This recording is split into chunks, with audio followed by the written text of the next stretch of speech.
hari Minggu. Selamat hari Minggu. Sebelum kita memulai ibadah ini, marilah kita menyatukan hati dan pikiran kita. Mari kita bersaat teduh sejenak.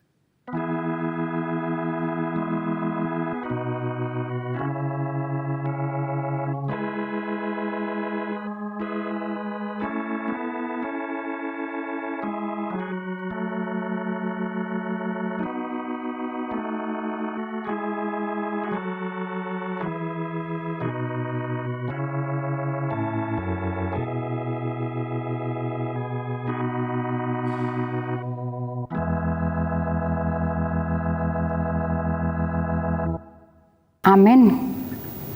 Marilah kita bernyanyi dari buku nyanyian HKBP nomor 586 ayat 1 dan 2.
Jemaat diundang berdiri.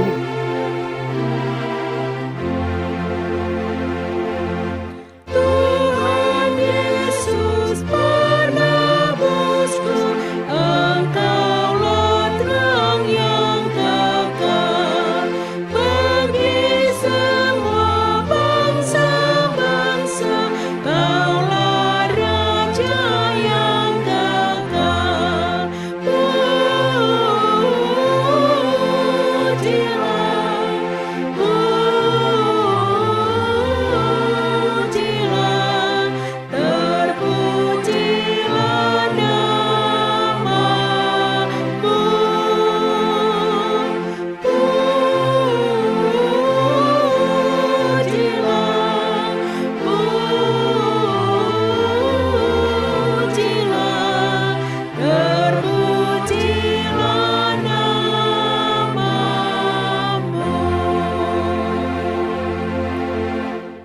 Di dalam nama Allah Bapa dan nama anaknya Tuhan Yesus Kristus dan nama Roh Kudus yang menciptakan langit dan bumi.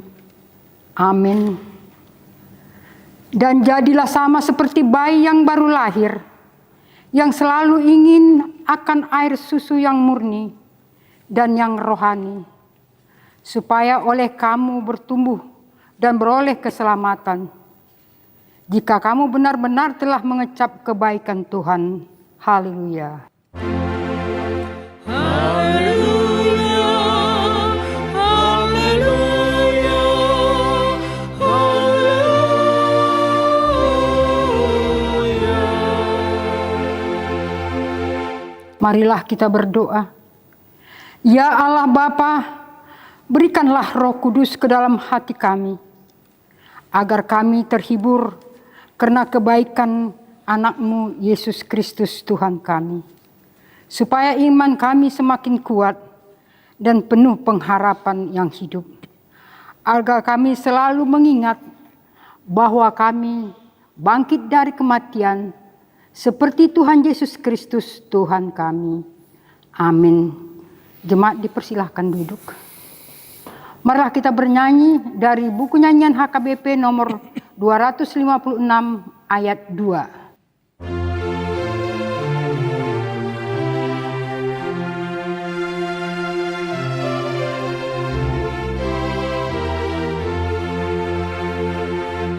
Para malaikat di surga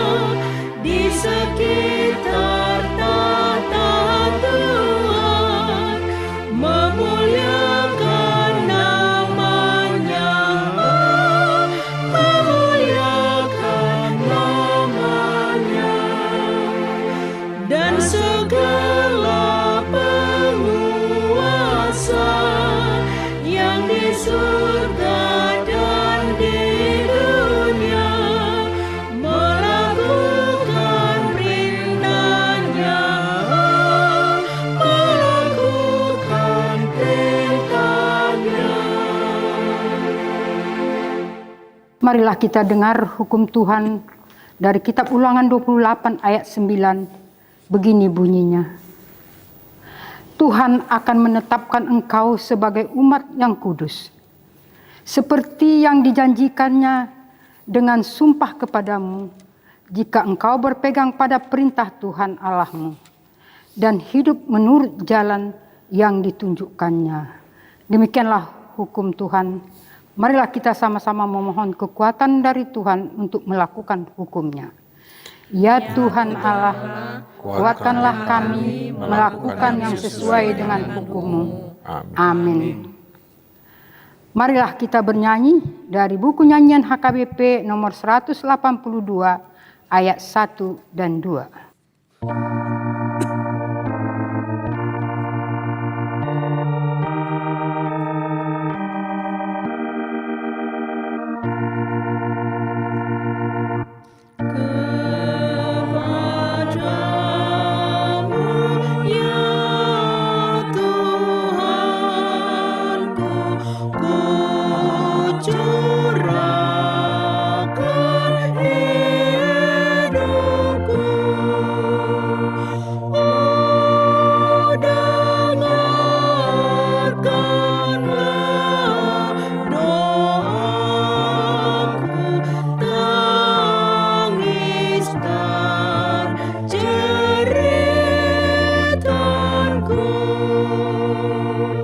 Jemaat diundang untuk berdiri.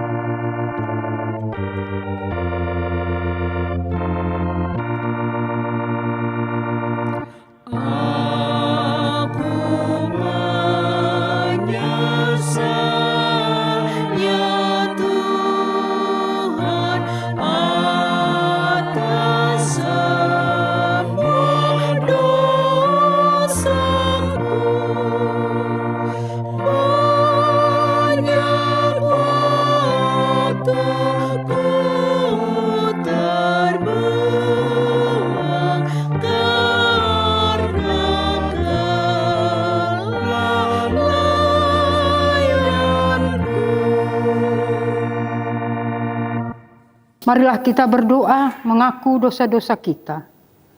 Ya Bapa, Tuhan kami di sorga, Engkau maha kasih dan benar, berkat-Mu melimpah dan kekal selama-lamanya.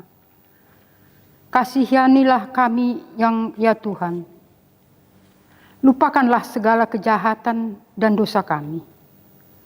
Kami sering berbuat dosa terhadap Engkau dan membangkitkan amarah-Mu, karena kami sering melanggar hukum-Mu.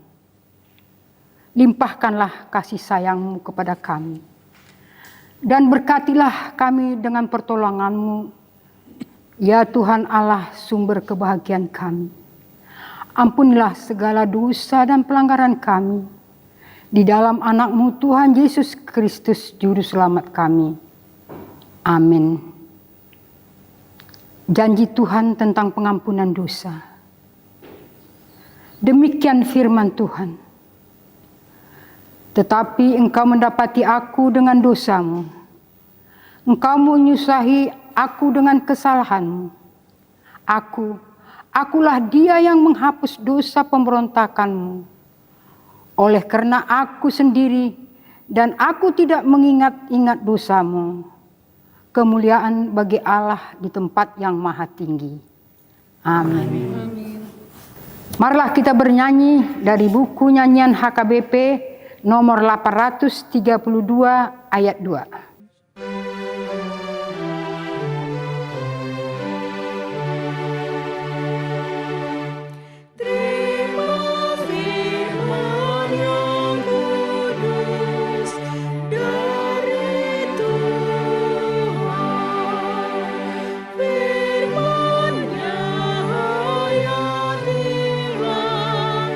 Dan lakukan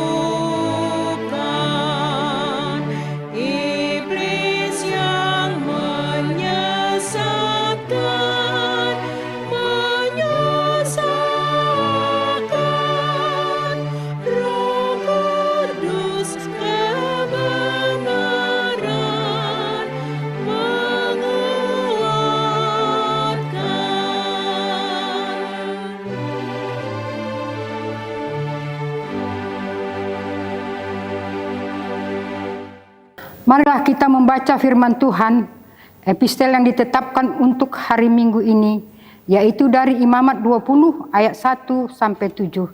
Kita baca secara bergantian. Tuhan berfirman kepada Musa, Engkau harus berkata kepada orang Israel, setiap orang baik dari antara orang Israel maupun dari antara orang asing yang tinggal di tengah-tengah orang Israel yang menyerahkan seorang dari anak-anaknya kepada Moloch, pastilah ia dihukum mati, yakni rakyat negeri harus melontari dia dengan batu. Aku sendiri akan menentang orang itu dan akan melenyapkan dia dari tengah-tengah bangsanya, karena ia menyerahkan seorang dari anak-anaknya kepada Molok dengan maksud menajiskan tempat kudusku dan melanggar kekudusan namaku yang kudus.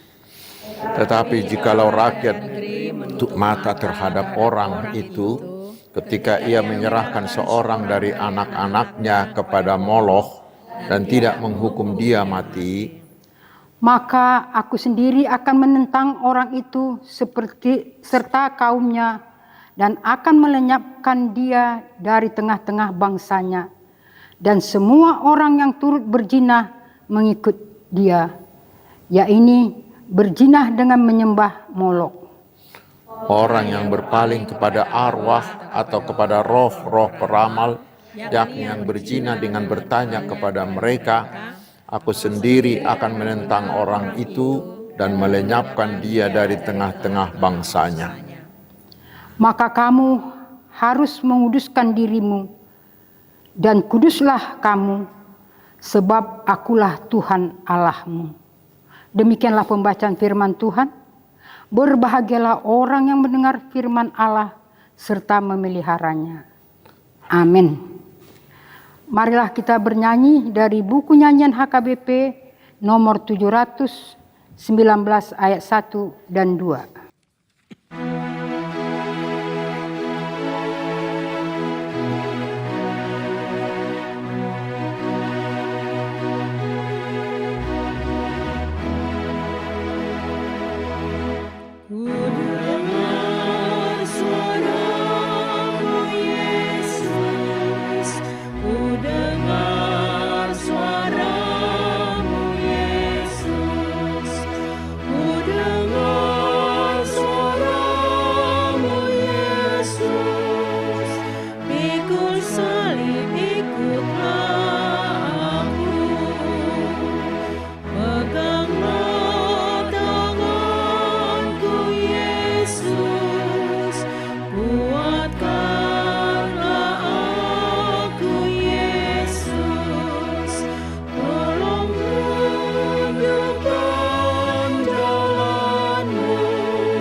Jemaat diundang berdiri.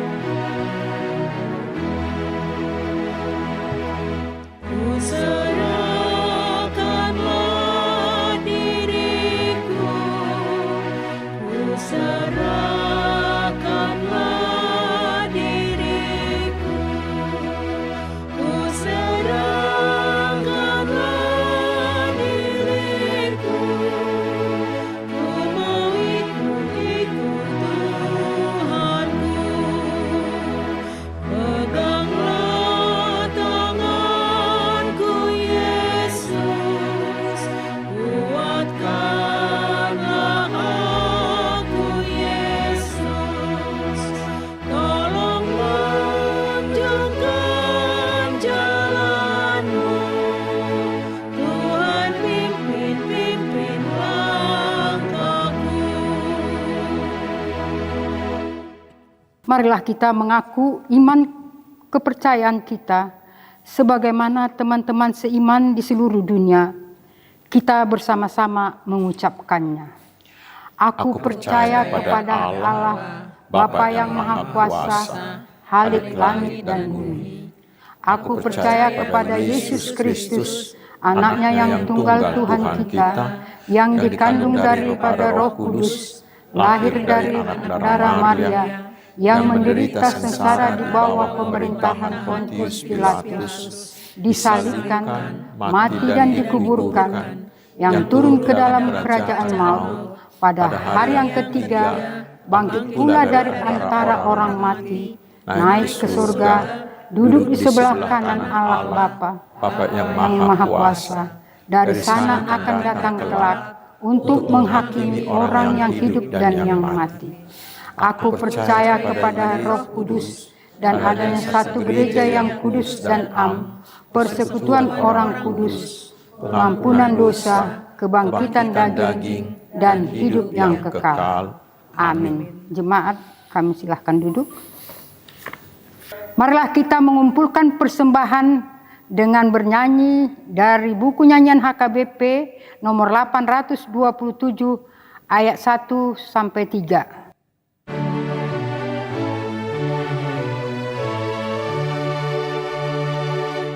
Firman Tuhan jayalah di seluruh dunia, kita pun dipanggilnya masuk kerajaannya.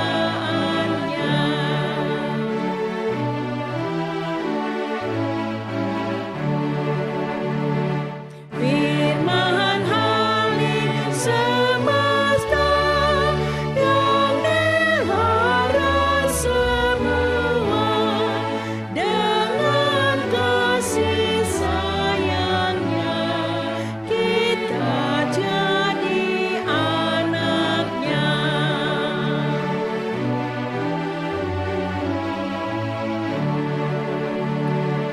Firman Putra Tunggalnya, Dia dan para kasih-Nya, dosa kita ditebus dengan darah yang kudus.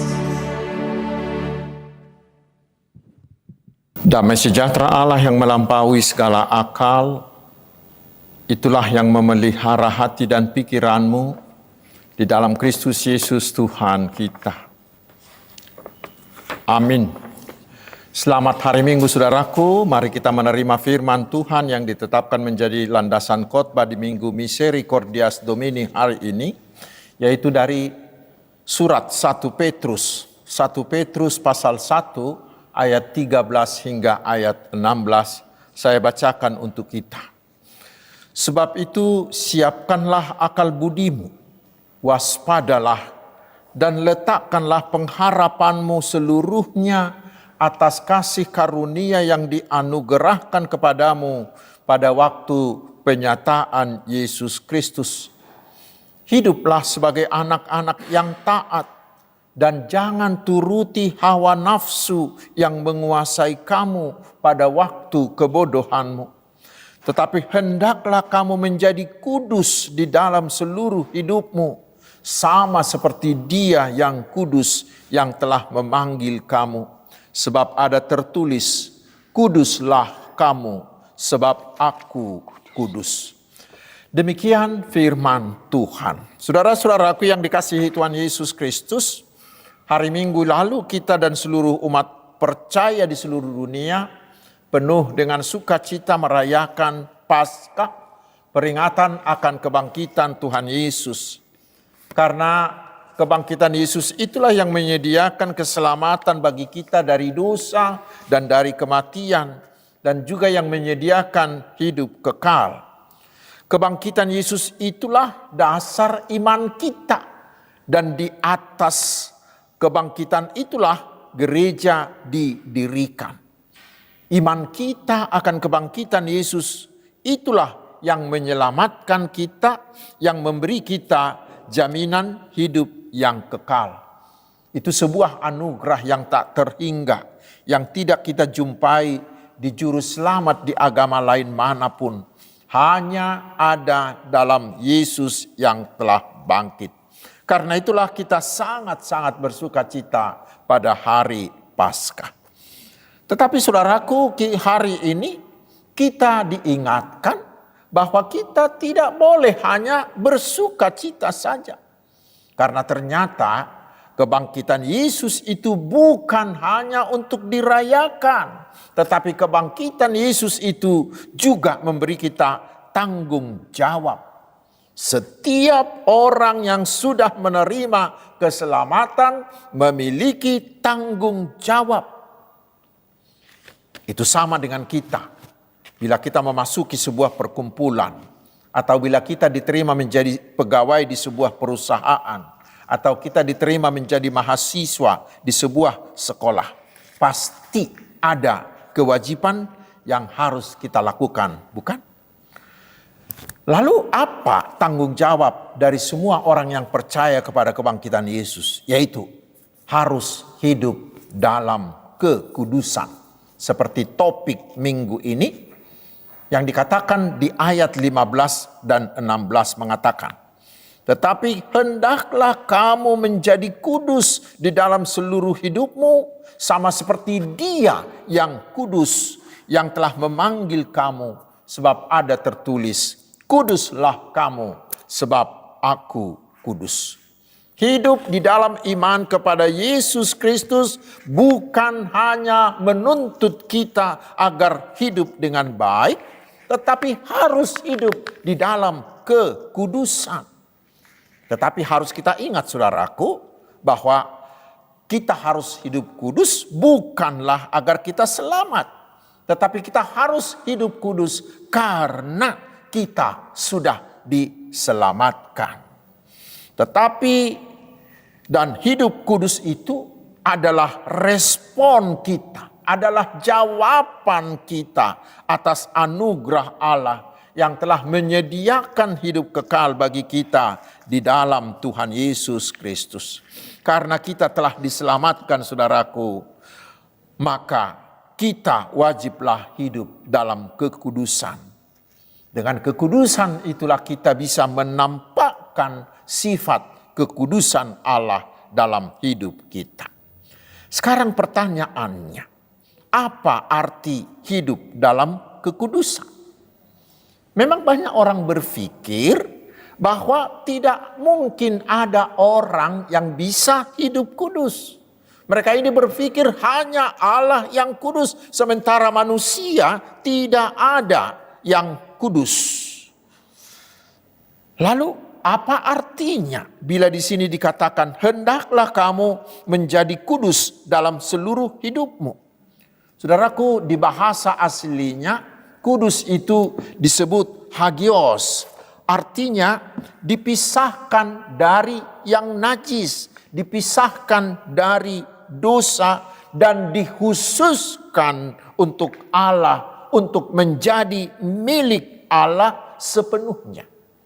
Karena itu kudus bukan berarti sempurna tanpa dosa, tetapi kudus adalah hidup yang mau disucikan, hidup yang mau terus diarahkan kepada Allah.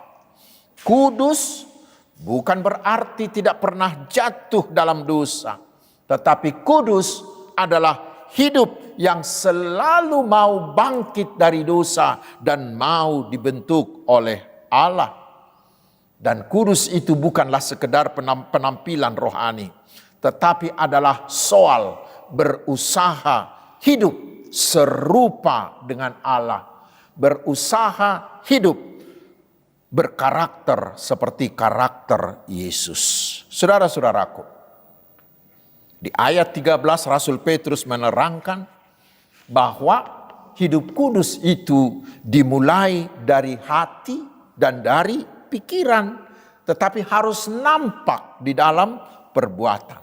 Karena itulah di ayat 13 itu dikatakan, sebab itu siapkanlah akal budimu, waspadalah.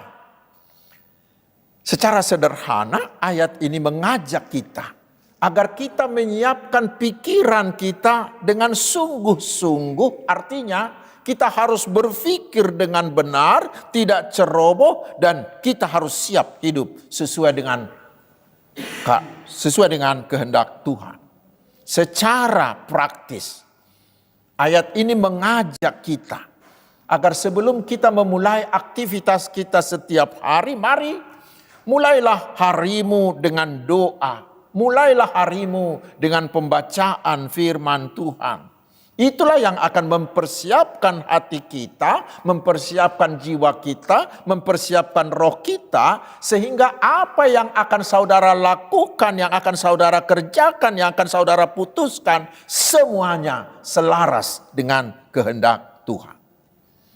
Dan berikutnya kita diajak agar berjaga-jaga, agar waspada. Artinya mampu menguasai diri.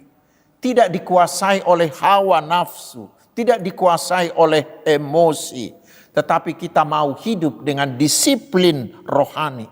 Tidak mudah terpancing emosi saat kita dikritik. Tidak membalas kejahatan dengan kejahatan, tetapi kita bijak dalam segala hal, terutama bijak dalam penggunaan media sosial kita. Inilah namanya, saudaraku, sedia payung sebelum hujan. Sebelum kita berangkat kerja, sebelum kita menghadapi segala macam perilaku manusia, sebelum kita menghadapi ragam godaan dan rayuan dunia, agar kita bisa menjauhi hidup yang penuh dosa, kita mempersiapkan akal budi kita. Akal budi kita. Karena akal budi inilah pusat yang mengendalikan semua perilaku dan semua tindakan kita. Kita membekali akal budi kita dengan bekal yang dari Tuhan, yaitu melalui doa dan melalui firman Tuhan. Saudara-saudaraku, itulah tanggung jawab kita di tahun orientasi pengajaran iman dalam keluarga 2026 ini. Supaya semua kita, terutama teman-temanku, sahabat-sahabatku, kaum bapak-bapak, kita benar-benar membekali anak-anak kita, membekali anggota keluarga kita dari rumah dengan doa, dengan firman Tuhan, sehingga akal budi mereka sudah menjadi penjaga yang bisa menjaga mereka terhadap segala macam godaan iblis di luar sana, dan mereka mampu hidup dalam kekudusan di sepanjang hari-harinya. Dan itu akan nampak dalam perilaku mereka. Di cara berbicaranya, di cara berfikirnya, di cara kita memperlakukan orang lain. Saudara-saudaraku, yang berikut. Agar kita bisa hidup dalam kekudusan, Apostel Petrus di ayat 13b memberi resep yang kedua. Dikatakan, letakkanlah pengharapanmu seluruhnya atas kasih karunia yang dianugerahkan kepadamu pada waktu penyataan Yesus Kristus. Secara sederhana ayat ini mau mengatakan, bila kita benar-benar berpengharapan dan rindu menanti-nantikan kedatangan Yesus kedua kali yang akan membawa kita ke surga kekal, pasti kita akan menjaga hidup kita dengan telaten. Sehingga kita punya tekad, punya semangat, punya kekuatan untuk hidup dalam kekudusan.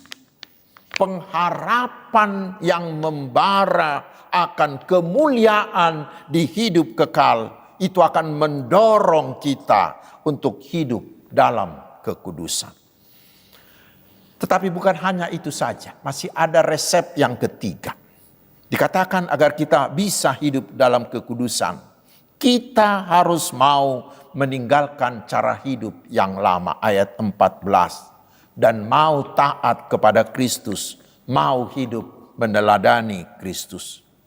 Bila dahulu kita sering berbicara kasar, bila dahulu kita sering berdusta, mari mulai saat ini tinggalkan itu. Mulailah bicara dalam keramah tamahan, mulailah bicara dengan kelemah lembutan, mulailah berbicara untuk membangun. Bila dahulu di antara kita ada yang hidup menuruti jalan kejahatan, menipu, menjudi, narkotika, tawuran, menggosip dan lain-lain. Hari ini saudaraku, katakan tidak terhadap semuanya itu. Mulailah hidup yang baru, hidup dalam kekudusan. Dan untuk itu, kita harus mencari kelompok, mencari teman, bergaul, yang bisa membawa kita, membantu kita menjalani hidup dalam kekudusan.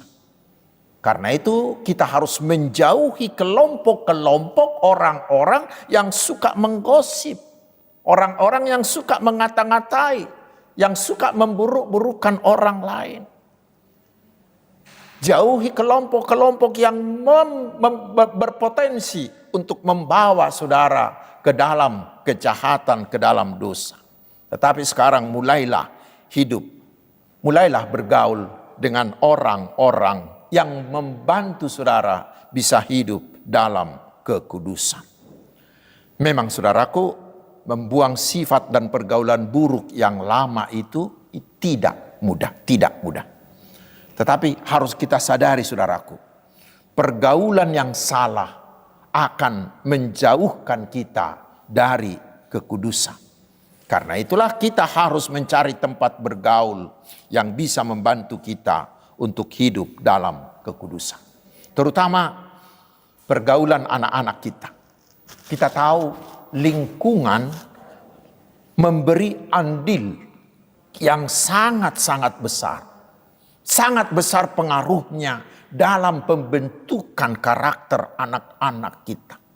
Karena itu sebagai orang tua di tahun orientasi pengajaran iman di tengah keluarga ini, kepala keluarga harus benar-benar memberi perhatian tentang ini. Kita harus terus berusaha memberi mereka pengajaran tentang iman dalam keluarga. Sehingga di luar sana, ketika mereka tidak ada di hadapan kita, anak-anak kita selalu mencari pergaulan yang bisa membuat mereka bisa hidup di dalam kekudusan. Lalu yang terakhir, saudaraku, kekudusan itu harus nampak, nyata dalam hidup keseharian kita.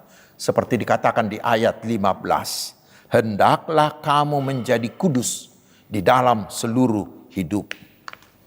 Kekudusan bukan gaya hidup rohani saja.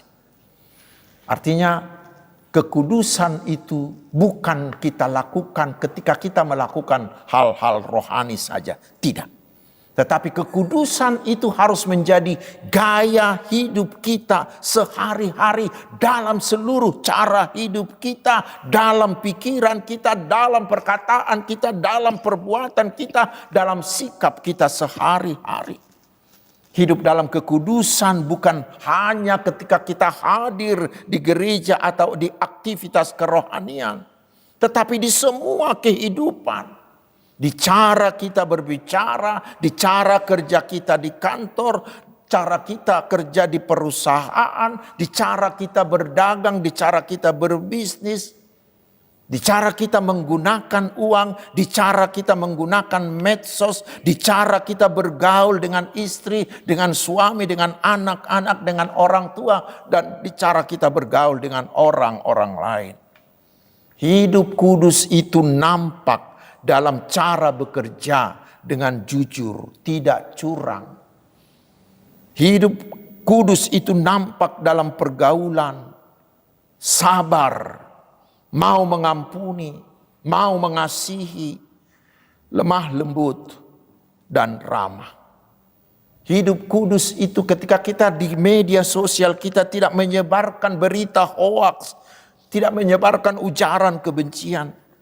Tetapi kita berusaha membuat konten-konten yang membangun untuk mempererat kesehatian.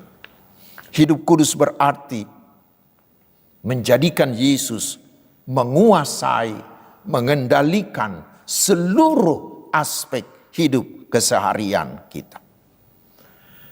Saudara-saudaraku yang dikasihi Tuhan Yesus Kristus, zaman kita sekarang ini, zaman modern ini sangat memerlukan kehadiran orang-orang yang hidup dalam kekudusan.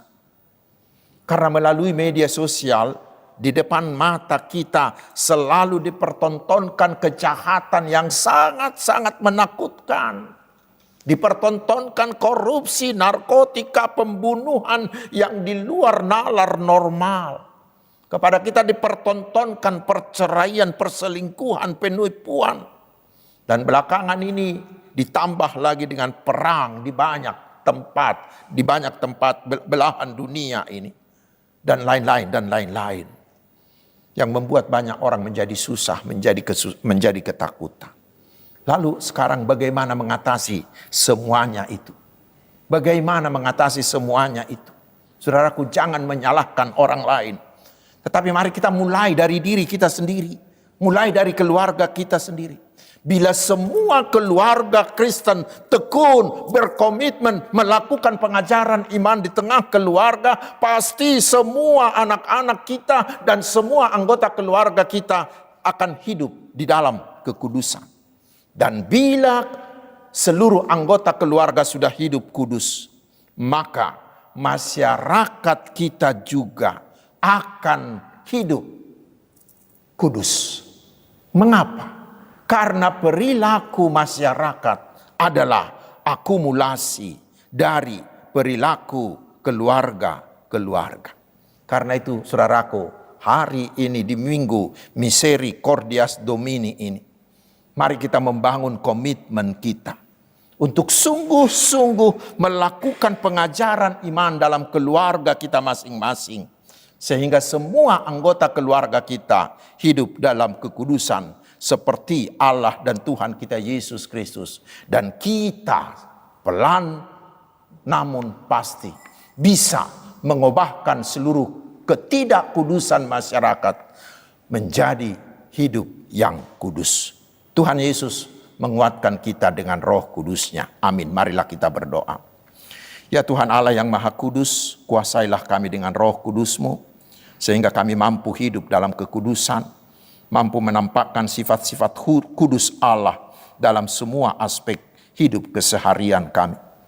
Kuatkanlah semua kepala keluarga untuk melakukan pengajaran iman dalam keluarganya, sehingga semuanya keluarga hidup dalam kekudusan. Itulah yang akan mengubahkan masyarakat kami yang penuh dengan kejahatan ini menjadi masyarakat yang hidup di dalam kekudusan. Ya Tuhan, berkatilah kami, umat-Mu ini satu persatu dalam setiap aktivitas kami. Hanya Engkau andalan kami. Jangan pernah tinggalkan kami. Dan berkatilah seluruh hamba-hamba-Mu, terutama para pekabar-pekabar Injil, para misionaris dimanapun mereka melayani.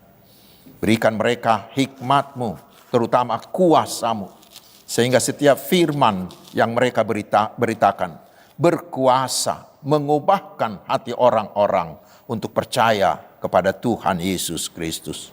Berkati bangsa kami, berkati seluruh pemerintah kami, agar mereka tetap hidup di dalam kekudusan-Mu. Dan terutama Tuhan, kami berdoa agar Tuhan segera turut campur, mengakhiri segala bentuk peperangan, segala bentuk kekerasan yang terjadi di belahan dunia ini. Berilah hikmat-Mu dan hati yang kudus kepada seluruh pemimpin-pemimpin bangsa di dunia ini, agar semuanya mengusahakan damai, sehingga kami umat-Mu ini hidup di dalam kedamaian. Terpuji nama-Mu ya Allah yang kekal, yang mulia dan agung, andalan kami, gunung batu kami, di dalam Tuhan Yesus Kristus, Juru Selamat kami yang hidup. Amin.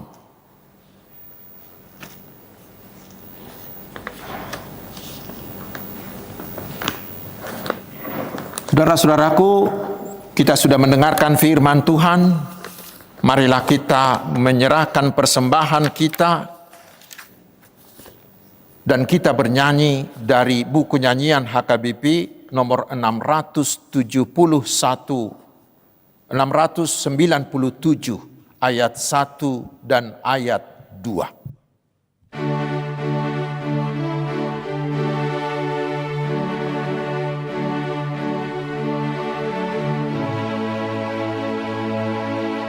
Jika aku ikut Tuhan,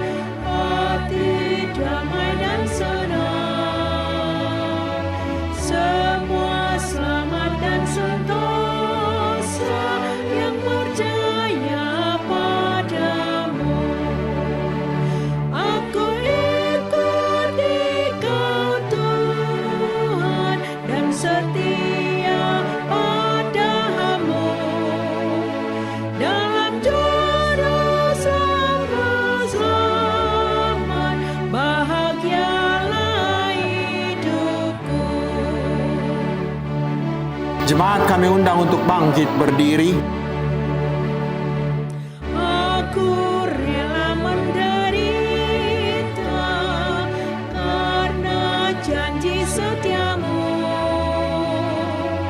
Jika Tuhan ku andalkan kala semua seteru, aku ikut Engkau Tuhan dan setia padamu.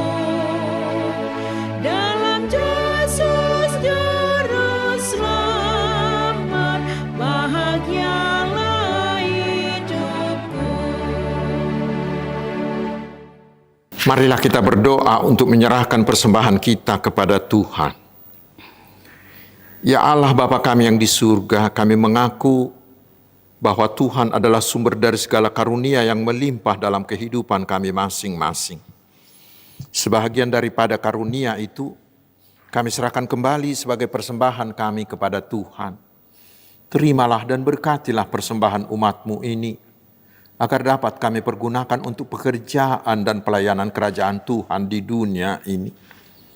Bukalah hati kami untuk mengenal betapa banyak berkat dan karunia yang kami peroleh dari Tuhan, supaya kami senantiasa bersyukur kepadamu. Di dalam nama Yesus Kristus Tuhan kami. Amin. Tuhan karuniamu, roda jiwaku semua, nyawa juga hidupku, harta milikku semua, ku serahkan padamu untuk selamanya. Bapa kami yang di surga, dikuduskanlah namamu. Datanglah kerajaanmu, jadilah kehendak-Mu di bumi seperti di surga. Berikanlah kami pada hari ini makanan kami yang secukupnya, dan ampunilah kami akan kesalahan kami, seperti kami juga telah mengampuni orang yang bersalah kepada kami. Dan janganlah membawa kami ke dalam pencobaan, tetapi lepaskanlah kami dari yang jahat. Karena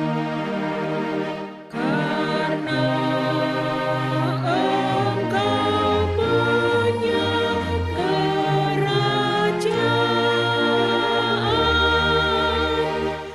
dan kekuasaan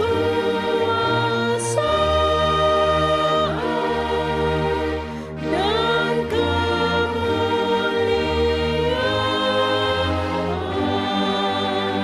sampai selama-lamanya.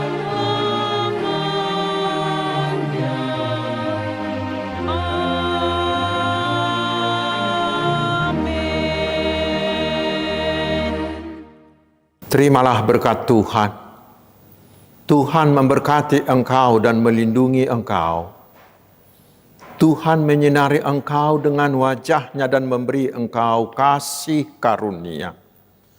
Tuhan menghadapkan wajah-Nya kepadamu dan memberi engkau damai sejahtera.